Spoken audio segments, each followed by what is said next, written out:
자, 우리 옆 사람에게 축복 인사를 나누겠습니다. 오늘 또 하나님이 주시는 은혜로 평생의 복을 누리며 사시기를 축복합니다.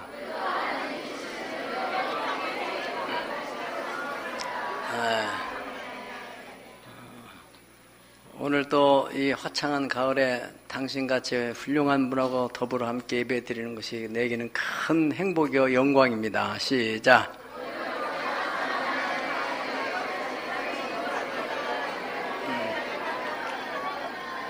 네.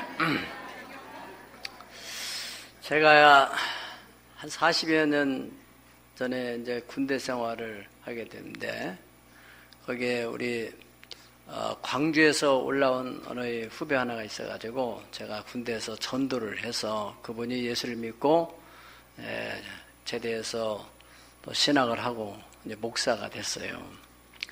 그런데 제가 3주 전에 이제 우리 몽골 선교회 회의가 있어가지고 거기를 가서 또 그분을 만나게 됐는데, 그분이 그런 지난날 얘기를 쭉 하면서 자기가 최근자에 있었던 그런 얘기를 하는 거예요.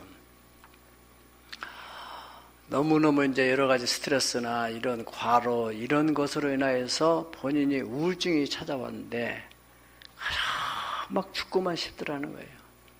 자기가 그 전에는 자살한 사람들에서 막 정죄를 했는데, 야, 이게 남의 얘기가 아니구나. 목사라는 신분을 가지고 막 죽고만 싶더라는 거예요. 그런데 죽을 수는 없고 지옥 간다 생각하니까 죽을 수는 없고, 그래서 부동산 올라가면서 계단을 헛디뎌 가지고 그냥 어떻게 떨어져 죽으면 얼마나 좋을까, 이런 생각 저런 생각을 하던 중에 하나님의 은혜로 다시 회복이 되었다, 그런 얘기를 들으면서 참 그것이 바로 인생의 한 위기거든요. 위기. 그 위기를 그분이 하나님의 은혜로 또 주변 사람들이 기도로 잘 넘었었어요. 위기는 목사를 피해가는 게 아닙니다. 어떤 권력자를 피해가는 게 아니에요. 누구나 다 인생을 살아가는 동안에 신체적으로 위기가 올 수 있고, 질병이나 여러 재해가 올 수도 있고, 이런 눈에 보이는 질병뿐 아니라 눈에 보이지 않는 이런 정신적인 면에 있어서 위기가 올 수 있습니다. 또 이 경제적인 위기가 올 수도 있습니다. IMF 위기와 같은 그런 국가적인 위기도 있지만은 개인별로 사업상의 위기를 만날 수 있고, 남편이 실직을 당해가지고 정말 그 위기가 있어요. 우리 간종한 집사님처럼 그 초년에 정말 허우대가 멀쩡해서 결혼했는데 한 달에 20만 원, 30만 원 가질 때 얼마나 가정의 위기를 만났겠어요. 신앙이 없는 사람이라면 이거 살 수 있겠어요? 그런데 위기를 잘 넘겨서 오늘날 100배의 소득을 얻었다니까 얼마나 대단한 일입니까? 경제적인 그런 위기가 올 수도 있어요. 또 우리 인간 관계의 위기, 여러 가지 위기가 올 수 있습니다. 우리가 지난해 탄핵의 위기에 대한 것을 여러분들이, 이것은 여야를 떠나서 또 진보 또 보수 진영을 떠나서 우리나라의 역사에 아주 중요한 사건입니다. 어쨌든 저는 가끔 이제 이 교도소에서 얼마나 힘들까, 또 지난날 생각하면서 얼마나 후회스러운 일이 있을까. 분명히 탄핵이라는 그 위기를 만났는데 그 위기를 잘 대처했더라면, 내가 그때 하야를 했더라면, 내가 그때 어떤 정치 협상을 했더라면 하는 후회스러운 마음이 왜 없었겠냐 그 말이에요. 우리 역시도 마찬가지가, 지금 돌아보면서 내가 그때 그런 위기 속에서 이렇게 했더라면은 그 현재 이보다는 더 나았을 텐데 하는 후회스러운 일들이 있을 수 있고, 우리가 또 앞으로 살아가다 보면은 어떠한 위기가 우리 가정 속에 내 개인적으로, 신체적으로, 정신적으로, 그리고 우리가 또 혹은 다니는 직장에서 실직되는 위기나 사업을 경영하는 데서 당하는 위기 같은 위기가 올 수도 있다는 거예요. 그 위기는 일평생을 살아가는 동안에 피할 수가 없습니다. 그래 그 위기를 만나서 위기를 잘못 수습함으로 인해서 더 큰 어려움을 당하는 사람이 있고, 그 위기를 잘 수습해서 그 위기를 통해서 더 좋은 환경으로 나가는 사람도 있는데, 오늘 이 말씀을 통해서 우리는 위기를 수습하는 현명한 방법을 교훈 삼기를 주의 이름으로 축복합니다. 지금도 역시 우리나라는 지금 북핵 또 이 미사일 발사하는 여러 핵실험으로 인해서 지금 국가 차원에서는 위기를 맞이하고 있는 거예요. 아직 풀 수 없는, 뭐 육자 회담하고 또 우리 진보 정권이니 보수 정권에서 그 동안에 많은 노력했지만은 결과적으로 해결된 건 아무것도 없어요. 이건 정말 하나님만이 할 수밖에 없는. 이 위기를 넘지 못하면은 우리는 늘 불안 속에서 살아갈 수밖에 없는 그런 처지이기 때문에 우리가 이런 위기를 극복할 수도 크리스찬으로서 우리는 기도를 많이 해야 될 거예요. 힘으로 능으로 할 수 없는 것을 하나님은 하실 수 있다고 하셨으니까. 여러분이 아무리 가정에 아무리 문제가 없더라도 나라 자체가 문제가 오게 되면 우리는 그 위기를 우리에게도 바로 직면할 수밖에 없는 그런 상황을 맞이할 수 있다는 사실입니다. 오늘 이 본문에 보면 다윗 왕이 적어도 그 생애 약 60여 세쯤 되는 그 나이에 큰 위기를 맞이하게 됐어요. 그 위기가 젊었을 때 사울 왕에게 의해서 쫓겨다니고 도망다닐 때 그 위기와는 비교가 될 수 없는, 신체적으로 나이도 많이 먹고 그 왕의 자리에 있다가 이 쿠데타가 일어나가지고 도망가게 되는, 쿠데타도 다른 사람도 아니고 자기 아들한테, 아들이 쿠데타를 일으켜가지고 아들에서 생명의 위협을 받아서 어쩔 수 없이 도망을 가야 되는 그런 위기 상황을 맞이하게 되는데, 그때 상황이 얼마나 힘들었는지 우리 23절 다 같이 한번 읽어보시겠습니다. 온 땅 사람이 큰 소리로 울며 모든 백성이 앞서 건너가며 왕도 기드론 시내를 건너간 모든 백성이 광야길로 행하니라. 아멘. 온 땅 백성이 큰 소리로 울면 난리가 난 거 아닙니까, 나라가. 그 백성들이 통곡을 하고 왕도 함께 울면서 광야길로, 내일을 알 수 없는, 예측할 수 없는 그 광야길로 접어 들어갔다는 거예요. 또 더 구체적으로 표현한 부분은 30절입니다. 30절 다가 시작. 다윗이 감람산 길로 올라갈 때 그의 머리를 그가 가리고 맨발로 울며 가고 그와 함께 가는 모든 백성들도 각기 자기의 머리를 가리고 울며 올라가니라. 여기서 다윗 왕이 어떻게 올라갔어요? 어떻게? 여기 보니까 맨발로 울며 걸어가고 그와 함께하는 모든 백성도 각기 자기의 머리를 가리고 울며 올라갔다. 왕이 맨발로 갈 정도란다면 얼마나 긴급한 상황이면 신발도 못 신고 그 도망을 나가겠어요. 그러한 처지, 아주 긴급한 위기 상황을 맞이해서 이 피난을 가게 되는 그런 상황을 성경에서 우리한테 가르쳐주고 있습니다. 그런데 이 다윗 왕이 어떻게 이 위기 상황을 잘 대처해서 이 위기를 수습을 했는지, 그의 현명한 지혜 혹은 방법적인 부분이 오늘 성경에 나와 있는데, 우리 함께 이 말씀을 나눌 때 우리가 지나간 세월들은 어쩔 수 없지만 앞으로도 우리가 어떠한 위기를 만날 때 오늘의 말씀을 잘 마음에 담아둔다면 위기를 잘 수습하게 될 줄로 믿습니다. 첫 번째 13절 14절을 우리 다 같이 한번 읽어보겠습니다. 13절 14절 시작. 전령이 다윗에게 와서 말하되 이스라엘의 민심이 다 압살롬에게로 돌아갔나이다 한지라. 다윗이 예루살렘에 함께 있는 모든 신하들이 이르되 일어나 도망하자. 그렇지 않으면 우리 중 한 사람도 압살롬에게서 피하지 못하리라.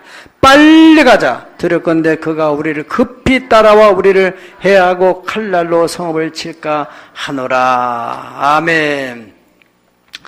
위기 상황을 만날 때 가장 중요한 건 그 상황에 대한 바른 인식, 이게 어떤 상황인가를 바로 인식을 해서 바른 판단해서 움직여야 된대요. 초기 대응이 아주 중요합니다.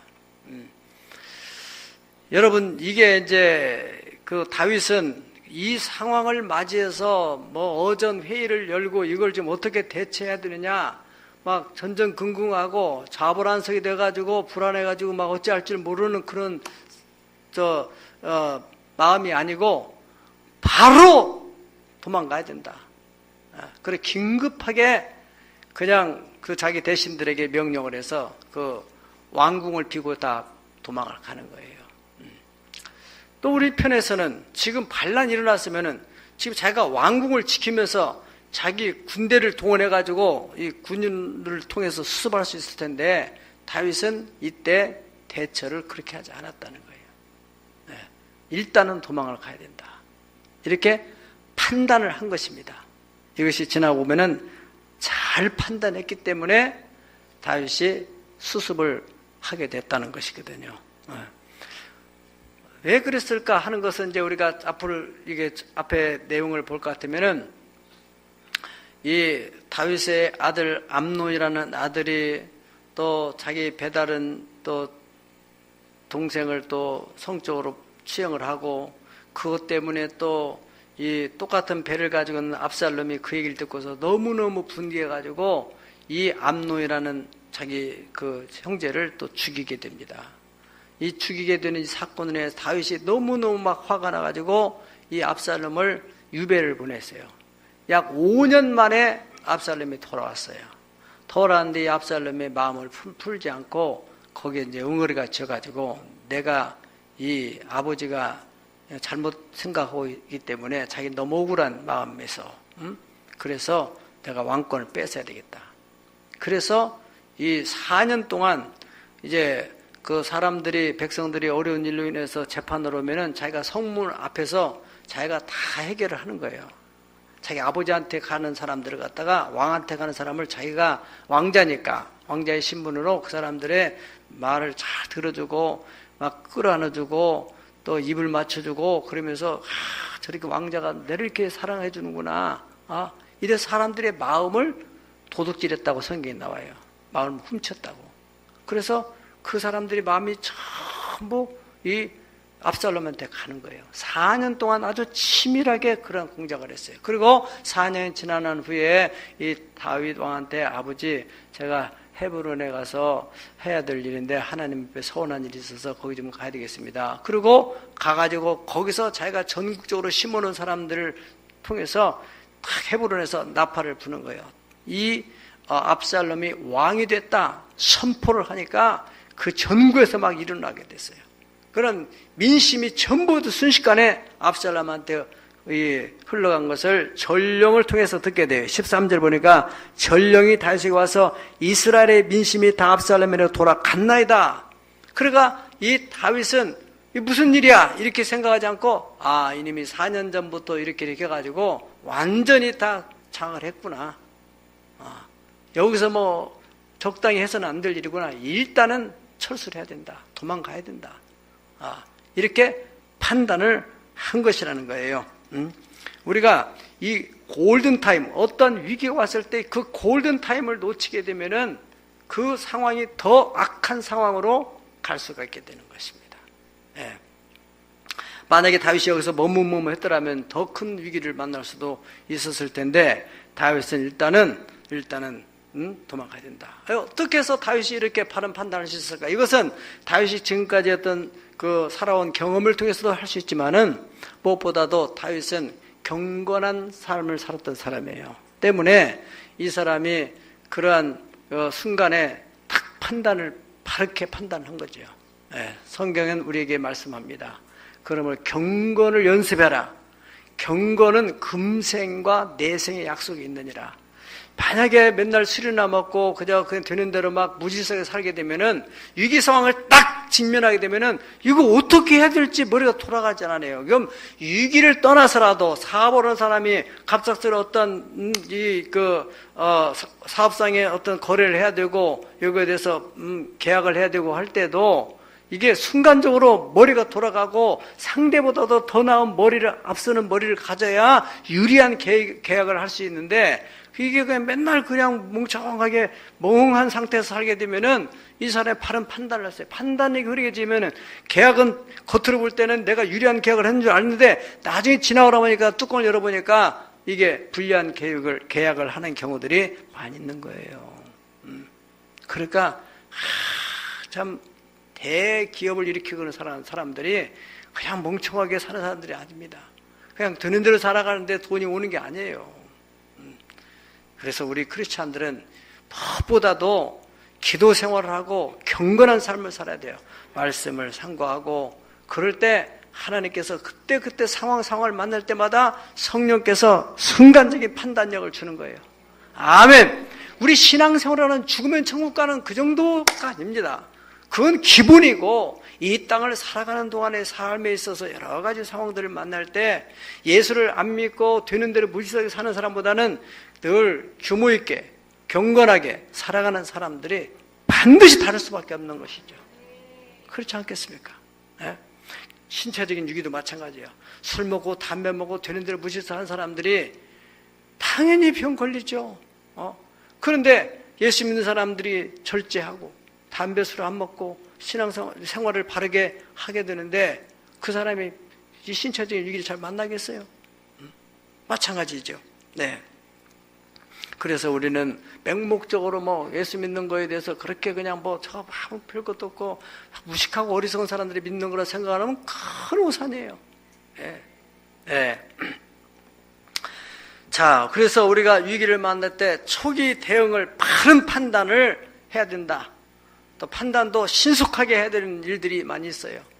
이거 몇 년 혹은 몇 개월, 몇 주 동안 생각할 여유가 없는 그런 상황들이 있다는 사실입니다.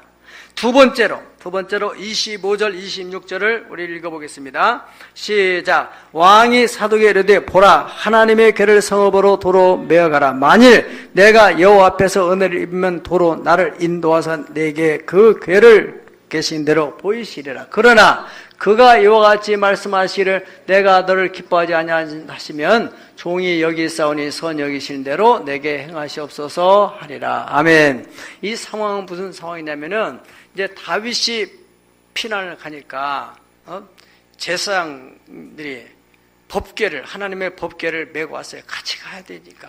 또 그 법궤를 통해서 하나님의 보호를 받으려고 하는 그런 마음에서 법궤를 같이 가자고 이렇게 법궤를 모시고 나온 거예요. 우리 인간으로 생각하게 되면은 그래. 우리가 이스라엘 사람들의 정서 속에는 그 법궤가 있으면 뭔가 하나님의 보호가 있다. 그런 인간적인 안심이 돼요. 그러니까 엘리의 제사장 훔리와 비나스도 전쟁이 터지니까 법궤를 모시고 막 나가잖아요. 법궤를 통해서 하나님이 임재하게 되면 막 그게 초자연적인 일들이 막 벌어지니까. 그런데 다윗이 그 제사장 사독이 그 법궤를 메고 나오니까 법궤를 다시 하나님의 전에다가 모시다 둬라. 그렇게 말하는 거예요. 그것은 여기 보면은 이 하나님의 궤를 성읍으로 도로 메어가라. 만일 내가 여호와 앞에서 은혜를 입으면 도로 나를 인도하사 내게 그 궤와 그 계신 데를 보이시리라. 다시 말하면은 하나님이 내게 은혜를 입혀주시면은 내가 그 피난을 갔다가 다시 돌아와가지고 하나님을 다시 볼 수 있을 것이다. 내 중심이 아니라 하나님 중심으로. 그리고 만약에 내가 피난 가서 하나님이 기뻐하지 아니하시고 종이 여기 싸우니 선 여기신 대로 내게 행하옵소서. 다시 말하면은 거기에서 피난 갔다가 하나님이 나에게 징계를 한다면은 내가 거기서 인생을 마치지 이렇게. 이것이 신앙인만이 가질 수 있는 판단이에요. 자, 우리가 믿는 하나님은 인간의 생사화복을 주장하신 하나님을 믿습니다. 사람이 죽고 사는 것은 하나님의 손에 달려있다. 믿으면 아멘 하십시다. 흥하고 망하는 것도 하나님의 손에 있다. 이러한 신앙의 기본 틀 안에서 하나님께서 내게 긍휼을 베풀으시면 내가 다시 돌아올 것이고 하나님이 허락지 않는데 궤를 가져간다고 이게 될 일이 아니다. 그게 바로 바른 판단이죠. 네. 신앙적인 자세. 그러니까 우리가 어떤 일을 만날 때 자꾸 인간적으로 말을 쓰고 막 하게 되면은 일이 더 꼬일 수 있어요. 냉정하게 하나님의 주권을 인정해야 돼요. 하나님은 살아계시다. 따라 하나님은 살아계시다. 하나님은 나를 사랑하신다. 하나님은 나를 통해서 행하실 일이 있으시다. 아멘. 참 힘든 상황이에요. 이런 상황에서 막 보통 사람 같으면 허둥지둥대고 어찌할 뻔을. 그래서 우리가 평상시에 신앙의 훈련이 필요한 것인데, 이 위기 상황에서도 다윗이 얼마나 하나님 앞에 서 있는가 하는 것을 이 시편 3편, 우리 시편 3편을 한번 찾아보세요. 거기 보면은 이 다윗이 이 압살롬을 피할 때 쓴 시다, 이런 제목이 붙어 있어요. 예. 거기 다윗이 그의 아들 압살롬을 피할 때 지은 시, 여호와여 나의 대적이 어찌 그리 많은지요. 일어나 나를 치는 자가 많으니이다. 많은 사람이 나를 대적하여 말하기를 그는 하나님께 구원받지 못한다 하나이다. 그렇죠. 아들한테 이 쿠데타가 일어나서 도망가는 입장이니까, 응? 여호와여 주는 나의 방패시오 나의 영광이시오 나의 머리를 드시는 자니이다. 내가 나의 목소리로 여호와께 부르짖으니 그의 성산에서 응답하시는 도다 셀라. 내가 누워 자고 깨었으니 여호와께서 나를 붙드심이로다. 천만인이 나를 에워싸 진친다 하여도 따라서 나는 두려워하지 아니하리다. 아멘. 생사에 대한 절대 주권을 하나님이 가지고 계시기 때문에 천만인이 나를 에워싼다 할지라도 나는 두려워하지 않고 하나님을 의지하겠다. 예, 이러한 신앙, 이러한 신앙이 있었기 때문에 이 법궤를 이동시키지 않고 자기가 하나님 중심으로 서는 거예요. 자기 중심으로만 생각하지 않는. 그래야 우리가 위기를 잘 수습할 수 있다. 이것이 현명한 방법이다. 할렐루야. 네, 세 번째 이야기는 우리가 위기를 수습하는 방법 중에 하나가 기도하는 겁니다. 기도. 사람이 할 수 있는 그 힘대로 다 해야 되지만은 그 다음에는 진인사대천명이라는 말처럼 사람이 할 수 있는 방법을 하죠. 그 다음에는 하나님께 기도해야 돼요. 사람이 할 수 없는 영역이 있지 않겠습니까? 여기에 보면은요, 이 다윗이 31절 우리 다 같이 한번 읽어보겠습니다. 31절. 31절을 읽으면 다윗이 이제 거기에 대해서 이제 정보를 듣고 나서 기도하는 내용이 나오죠. 다 같이 시작. 어떤 사람이 다윗에게 알레되 압살롬과 함께 모반한 자들 가운데 아히도벨이 있나이다 하니 다윗이 이르되 여호와여 원하옵건대 아히도벨의 모략을 어리석게 하옵소서. 이 아히도벨이라는 사람이 아주 대단한 사람입니다. 이 사람이 삼국지에 나오는 제갈공명 같은 사람이에요. 여러분, 전쟁이라는 것은 그냥 막 우격다짐으로 나가면 되는 게 아니에요. 작전 참모부에서 작전을 잘 짜야 돼요. 그 작전을 어떻게 짜느냐에 따라서 전쟁의 승패가 결정나네요. 우리가 6.25 동란을 맞이해서 이 인민군들이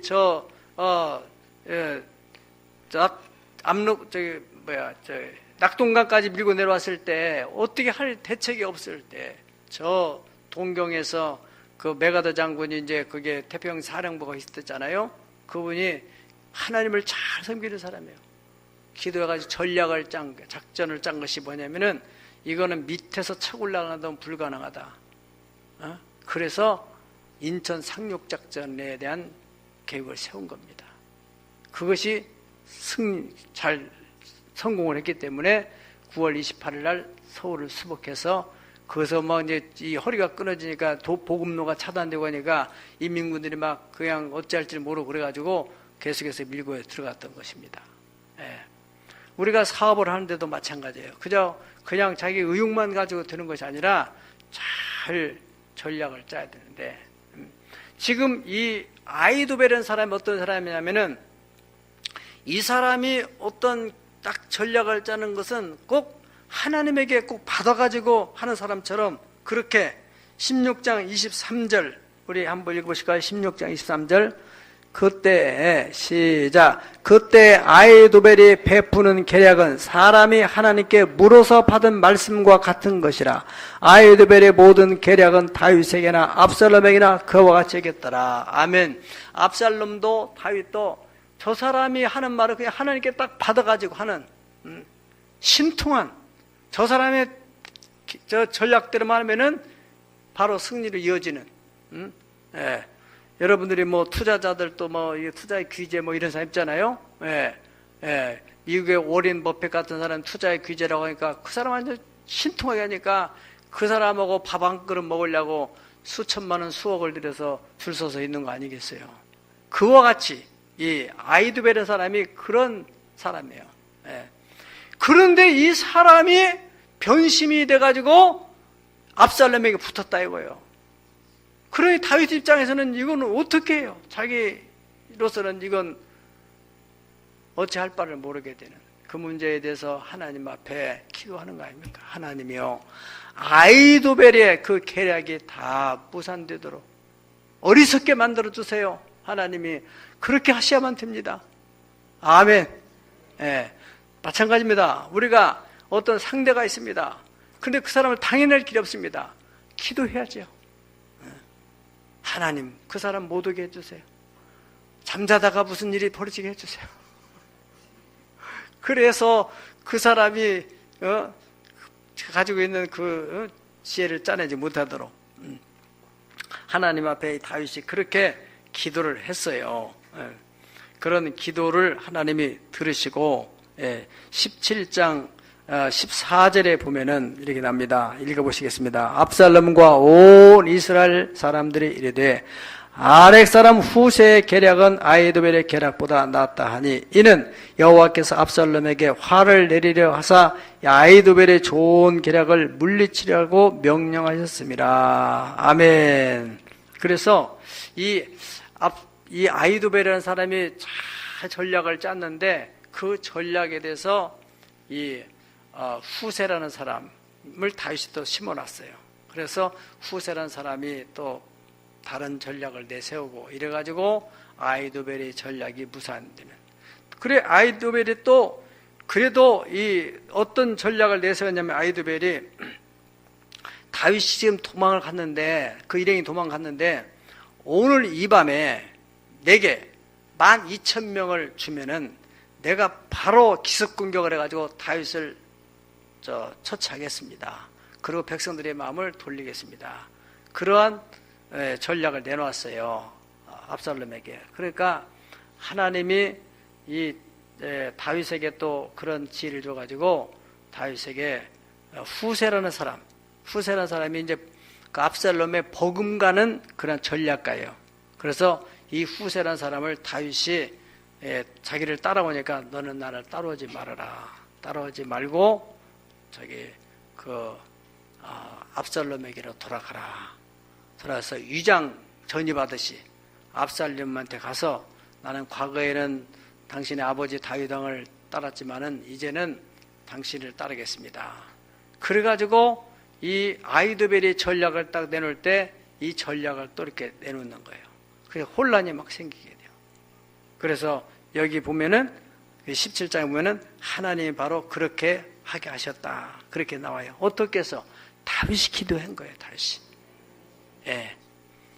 그러니까 기도라는 것은 참 아주 사람의 영역을 넘어서는 그 영역 속에 하나님이 역사하시는 것입니다. 마지막 네 번째, 이제 위기를 수습하는데 우리가 하나님께 위탁하고 또 우리가 할 수 있는 것들은 그냥 멍청하게 놔 있어는 안 되는 거예요. 우리에게 또 전략이 필요한 거예요. 전략. 다윗이 이 부분에 있어서 도망을 가면서 판단을 하고 이걸 어떻게 수습을 해야 될 것인가 생각을 해서 말씀드린 대로 후세라는 사람, 그러니까 다윗이 나가니까 이때라는 사람도 자기 막 수행자들을 따라 데리고 나오고 또 이 사독 제사장도 법궤를 메고 다윗 따라오고 후세도 따라오고 막 다 따라오는 거예요. 그때 데려갈 사람은 데려가지만은 그 법궤를 메운 사람들은 이제 성전에 계시라고 하고 그 다음에 후세라는 전략가, 이 사람도 다윗이 친구지간인데 너는 나를 따라오지 말아라. 내게 따라와야 내게 도움이 안 되니까 너는 위장전입을 해서 압살롬에게 가라. 그래가지고 이 후세를 거다가 심어놓게 됐어요. 그래 이제 우리가 이제 17장을 한번 보시겠습니다. 지금 우리는 강의를 하기 때문에 성경을 보면서 우리가 잘 이해해야 되겠어요. 17장 1절에서 4절까지 제가 설명한 내용이 거기 기록되어 있습니다. 다 읽어보겠습니다. 17장 1절에서 4절입니다. 아히도벨이 또 압살롬에게 이르되 이제 내가 사람 12,000명을 택하였소서. 오늘 밤에 내가 일어나서 다윗의 뒤를 추격하여 그가 고온하고 힘이 빠졌을 때 기습하여 그를 무섭게 하면 그와 함께는 모든 백성이 도망하리니 내가 다윗 왕만 쳐 죽이고 모든 백성이 당신에게 돌아오게 하리니 모든 사람이 돌아오는 왕을 찾는 이 사람에게 달렸습니다. 그리하면 모든 백성이 평안하리다 하니 압살롬과 이스라엘 장로들이 다 그 말을 옳게 여기니라. 그래서 이렇게 가려고 하는데 이제 이 후세라는 사람이 새로운 전략을 내놓는 거예요. 8절에 또 8절 보시겠습니다. 또 후세가 말하되 왕도 아시거니와 왕의 아버지와 그의 추종자들은 용사라. 그들은 들에 있는 곰이 새끼를 뺏긴 것 같이 격분하였고 왕에 붙이는 전쟁에 익숙한 사람인즉 백성과 함께 자지 아니하고 지금 그가 어느 굴에나 어느 곳에 숨어 있으리니 혹 우리 중에 몇이 먼저 엎드려지면 그 소문을 듣는 자가 말하기를 압살롬을 따르는 자 가운데 패함을 당하였다 할지라. 비록 그가 사자 같은 마음을 가진 용사의 아들일지라도 낙심하리니 이는 이스라엘 무리가 왕의 아버지는 영웅이요 그의 추종자들도 용사인 줄 알미이다. 나는 이렇게 계략을 세웠나이다. 온 이스라엘을 단부터 부엘세바까지 바닷가에 많은 모래같이 당신께 모으고 친히 전장에 나가시고 우리가 그 만날 만한 곳에서 그를 기습하기를 이슬이 땅에 내림같이 우리가 그 위에 덮여 그와 그 함께 있는 모든 사람을 하나도 남겨주지 아니할 것이요. 또 만일 그가 어느 성에 들어있으면 온 이스라엘 밧줄을 가져다가 그 성을 강으로 끌어들여 그곳에 작은 돌 하나도 보이지 않게 할 것입니다 하매. 그러니까 거기서 압살롬이 후세의 계략이 맞다. 14절 바로 그 얘기입니다. 아까 읽었던 것처럼. 네. 이래서 그 후세라는 사람이 심어놔가지고 그 아히도벨의 그 계략이 혼란이 생기게 만들었던 거예요. 예. 그 다음에 다윗이 또 어떤 전략을 세웠냐면은 이 후세와 함께 이 제사장 사독과 또 엘르아살 이 두 사람을 거기다 이제 두게 된 것은 후세가 이제 정보를 주면은 이 제사장들이 다윗에게 정보를 전해주도록. 그래서 지금 아히도벨이 12,000명을 가지고 어떤 밤중에 이제 기습을 하러 가는 거예요. 예. 그것을 미리 알려주게 됐어요. 다윗에게. 그러니까 다윗이 그 얘기를 딱 듣고서 다윗도 너무나 막 지치지 않겠어. 맨발로 도망가니까. 그 요단을 건너지 않으려고 생각했다가 그 정보를 듣고서 밤이 새도록 요단을 지나가는 거예요. 예. 그리고 딱 건너고 나서 이제 다음에 바로 이 아히도벨이 도착해 보니까 다윗이 없었잖아요. 그러니까 아히도벨이 너무너무 자기 자신에 대해서 실망을 하고 또 자기 입지가 너무너무 왕 앞에서 압살롬 앞에서 또 곤란하고 그러니까 자기 집에 가가지고 고향에 가가지고 목매달아 자살을 하게 됐어요. 예, 그게 17장 내보시겠어요? 17장 22절 보시겠습니다. 다 같이 시작. 다윗이 일어나 모든 백성과 함께 요단을 건널새 새벽까지 한 사람도 요단을 건너지 못한 자가 없었더라. 아히도벨이 자기 계략이 시행되지 못함을 보고 나귀에 안장을 지우고 일어나 고향으로 돌아가 자기 집에 이르러 집을 정리하고 스스로 목매어 죽음에 그의 조상의 묘에 장사되니라. 이렇게 해서 아히도벨의 전략가가 죽었어요. 자살해 죽었어요. 그래서 이 반란군 구테타의 중심에 있는 아히도벨 전략가가 죽으니까 이 압살롬의 반란군들은 어떤 전략을 세우지 못하고 그냥 우격다짐으로 막 밀고 땡기고 이렇게 공격을 하다가 마침내는 다윗의 수습군대에 의해서 이 압살롬이 또 처형을 당하게 도망가다가 이제 죽게 돼요. 그래서 이 위기를 다 수습을 하게 됐다는 것입니다. 예.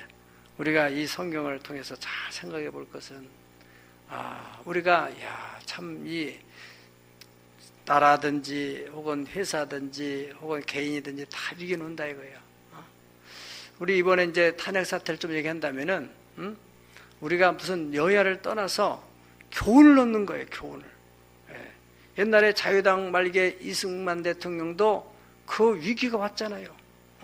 위기가 올 때 그분은 그래도 이 신앙을 가지고 있는 사람이니까 그냥 거기서 머뭇머뭇거리고 뭐 어떻게 했더라면 나중에 처형될 수도 있죠, 그 양반. 근데 깨끗하게 탁 내려놓고 하해를 해가지고 망명을 떠나서 노년에 그냥 하와이에 가서 이렇게 살다가 평생을 마치게 됐는데, 우리가 어떤 때 놓아야 될 것인가 붙들고 있어야 할 것인가, 다윗이 그 첫째는 바른 판단을 내렸다는 것입니다.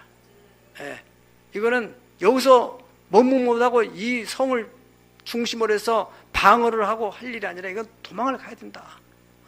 얼마나 긴급하게 움직였으면 왕이 맨발을 벗고 도망가겠어요. 그런 속에서도 후세, 또 뭐 사독, 아이도벨 이런 사람들을 다 놓고서 그 사람들을 통해서 정보를 얻게 하고, 또 그 전략에 혼란스럽게 하고, 또 하나님의 법궤에 대해서는 자기가 움직이면 하나님께 전대 주권을 맡기고, 하나님이 나를 살려주시면 사는 거고, 하나님이 또 나를 죽이시면 내가 아무리 힘써도 할 수 없는 일이다. 그리고 하나님 앞에 기도하고 이름으로써 모든 일을 잘 수습했다는 것입니다. 우리가 살아가는 전승에 어떤 위기를 만나든지 우리도 이런 말씀들을 마음에 담고 잘 이거 수습을 한다면은 위기를 수습할 뿐 아니라 더 좋은 상황으로 나갈 수 있는 길이 열리게 되리라고 믿습니다. 다 같이 기도하겠습니다.